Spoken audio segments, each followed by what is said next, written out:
Hello everyone, চলে আসলাম আরও একটা নতুন মিনি ব্লগ ভিডিওটা হচ্ছে আমার বরের একটা ফ্রেন্ডের ছেলের বার্থডে ছিল সেই দিনের ভিডিও। বার্থডেটা বেশ কয়েকদিন হয়ে গেল, কিন্তু ভিডিওটা এডিট করা হচ্ছিল না।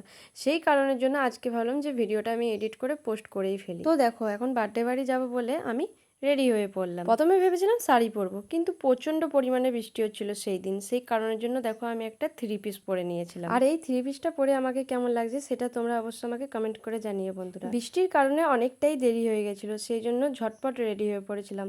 আর এদিকে আমার বড় কাজে গেছিলো, কাজ থেকে বাড়ি ফিরে সেও রেডি হয়ে গেছিলো। দেন দেখো আমি এখানে গিফটটা নিয়ে একটু ভাবলাম যে ভিডিও করে নেওয়া যাক। তো এই যে এই গিফটটাই আমি আমার বরের ফ্রেন্ডের ছেলেকে দেব। তাহলে চলো এবারে যাওয়া যাক। অনেকটাই দেরি হয়ে গেছিলো, সেই কারণের জন্য আমি আর আমার বর বাইক নিয়ে বেরিয়ে পড়েছিলাম। আর দেখো বার্থডে বয়দের বাড়িতে পৌঁছেও গেছে। আর এই হচ্ছে সেই বার্থডে বয়। আমি হ্যাপি বার্থডে বলি তো আমায় থ্যাংক ইউ জানাই। আর এই পাশে দেখো আরও বাচ্চারা ছিল, তো আমি সবাইকে একটু ভিডিও করে নিচ্ছিলাম। আর এইদিকে দেখো আমাদের বন্ধুগণরা সব বৌদিরা একটু হাই হ্যালো করছিল সবাই। আর এখানে দেখো বার্থডে বয়ের মা এখনও অবধি রেডি হয়নি। আমরা যখন যাই তখন দেখছি যে সাজুগুজু করছে। আর এদিকে আমাদের আরও একটা বৌদি ছিল, হাই করে নিল। তো অনেক দিন পরে দেখা হলো সবার সাথে, সেই কারণের জন্য অনেক গল্প করছিলাম আমরা। এখানে দেখো আমাদেরকে কোল্ড ড্রিঙ্কস দেওয়া হচ্ছিল। এইটা হচ্ছে যার বার্থডে তার বড় মা। এই বৌদিকে আমরা বলছিলাম যে বৌদি আমাদের দেখো কত খাতির করছে, সেই জন্য এখানে একটু হাসাহাসি হচ্ছিল।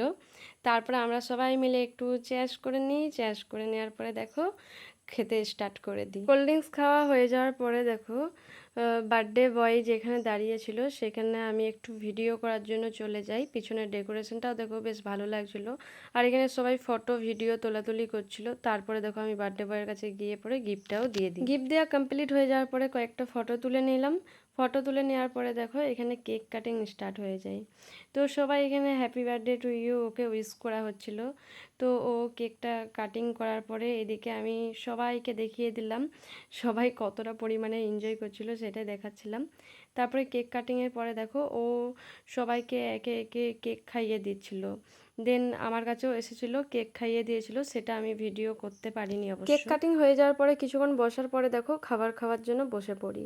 তো এখানে রাতের মেনু ছিল হচ্ছে স্যালাড আর ফ্রায়েড রাইস ছিল, আর ছিল হচ্ছে চিকেন, মিষ্টি, পাঁপড়, চাটনি, দই, আরও অনেক কিছু ছিল। আমার এই মুহূর্তে মনে পড়ছে না, তোমরা ভিডিওটা দেখলে অবশ্য বুঝতে পেরে যাবে।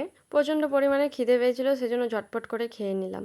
খাওয়ার পরে নাচানাচি হচ্ছিল, সব বৌদিরা আমাকে বলছিল নাচানাচি করার জন্য, কিন্তু খাওয়ার পরে আর নাচানাচি করতে মন চায়নি, সেই জন্য আর নাচানাচি করিনি। আর আমার বরারে নাচানাচি করছিল। দেন খাবার দাবার খেয়ে নিয়েছিল, দেন বাড়ির জন্য বেরিয়ে পড়েছিলাম। তো এই ভিডিওটা এই পর্যন্তই, টাটা।